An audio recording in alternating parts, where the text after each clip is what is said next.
I find it appalling that some of the people making recommendations, and undoubtedly some of the consultants that you've dealt with, do not live here, do not know the people who live here, do not know what happens in these communities. I fear what would happen if elderly residents who count on libraries to get internet access benefit information, communicate with the Social Security Administration and their insurance companies, have a cool place to go in the summer, and children who sometimes get a meal in the summer at the libraries lose access because you all decided to close libraries on 3 days' notice to the public without one instant of trying to go to the public and ask for input.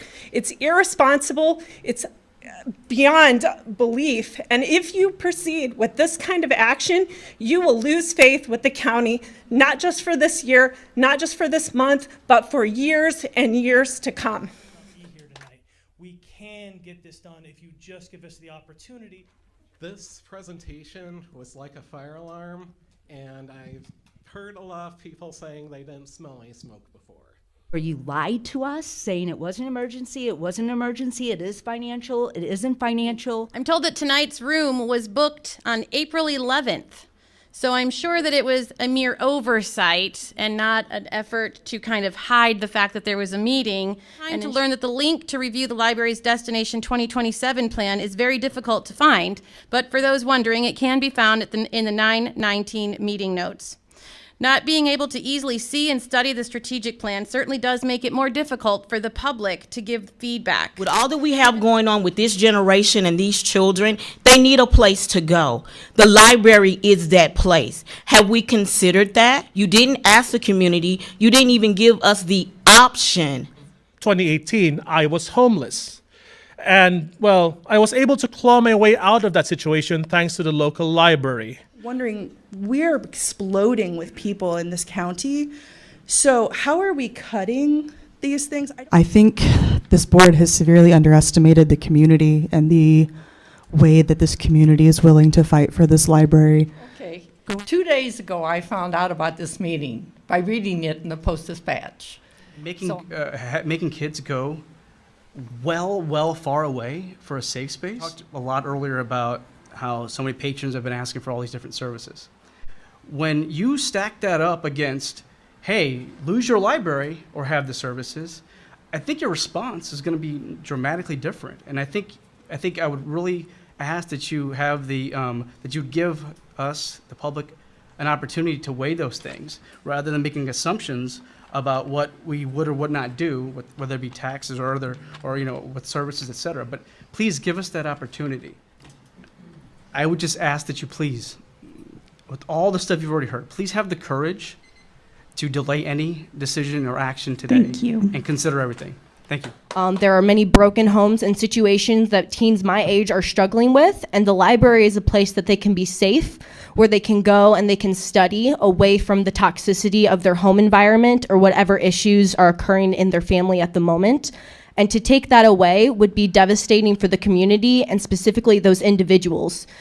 So for me, whenever Deer Run is only like 5 minutes from my house, to have to relocate my library to Middendorf-Cradell would be 20 minutes longer driving. And if I'm riding my bike, I simply cannot get there. From a lot of the questions and the discussions, it's pretty clear that you have all made a decision that you want to move forward with this, really regardless of what we say. But you know what? You're going to hear from us. Also deliberately skipped the heat map post-closure, excluding the bookmobile and such services. You showed it, but it didn't have just the brick and mortar branches. You skirted the true impact of those closures. I'm sure when you did your survey and asked people they like the library, what other services you want, would you support a tax increase?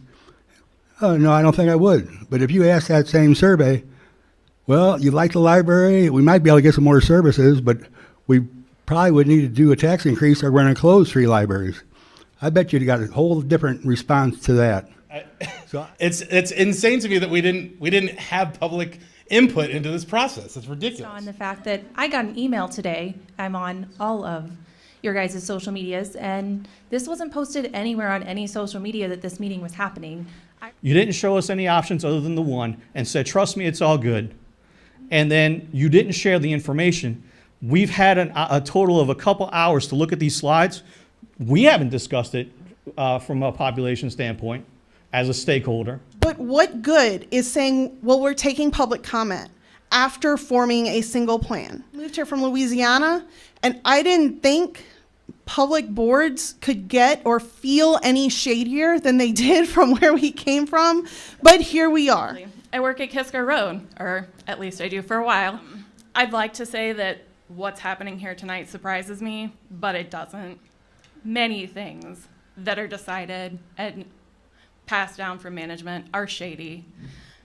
They do things first and then say, well, you'll get used to them. They'll get better. The last 4 or 5 years, we've done a tour for our summer challenge.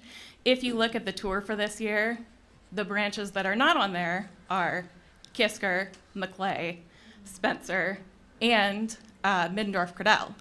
So I don't think that was unintentional either. Jason started with the survey, with everything that he presented.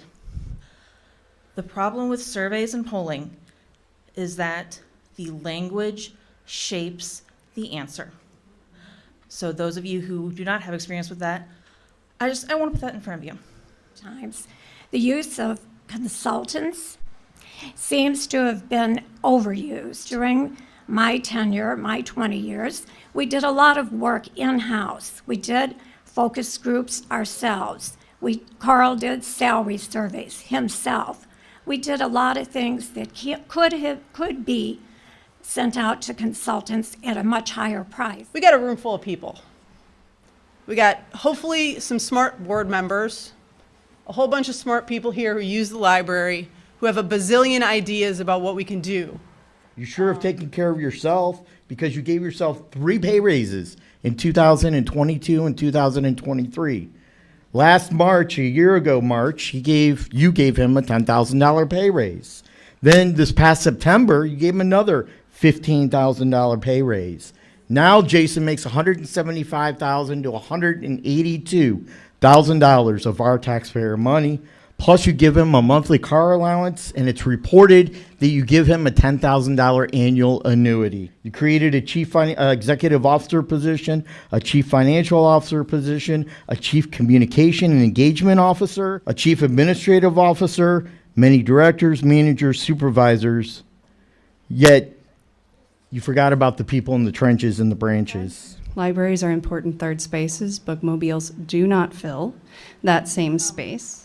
Not everybody can drive all over the place to get to a library. I would love to know if there's data on the in-person traffic on the branches that you're considering closing, to see how many kids are going to be without a place to go get their lunch, do some reading programs, or have a place that's cool that they can go and not be expected to buy anything. Found out about this meeting today through an Instagram post from STL Today. So if there was a leak and this meeting was supposed to be closed, I'd like to thank whoever leaked that. The decision to close Kisker and Maclay wasn't made tonight. It was made ages ago. But then the public finds out tonight, and there's 15 minutes between when they find out in the public comment period for talking about their local library being closed. Obviously, we want to talk about it. We want to see other options. I just don't believe that one option is the way to go. I think it's really a shame that you're taking books, physical books, out of low-income kids' hands to put money in your own pockets.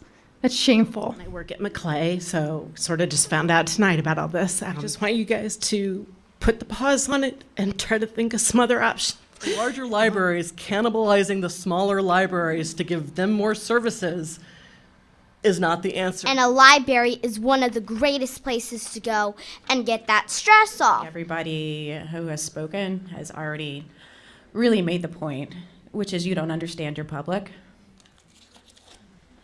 This is shady. You're breaking the public's trust. No one is buying your presentation. Table this, please. I think you've heard your public. But I can't ask you to vote, and I can't ask you to call if you're in the city, your mayor, and the county executive, and make your voice heard about what you feel about this. Thank you.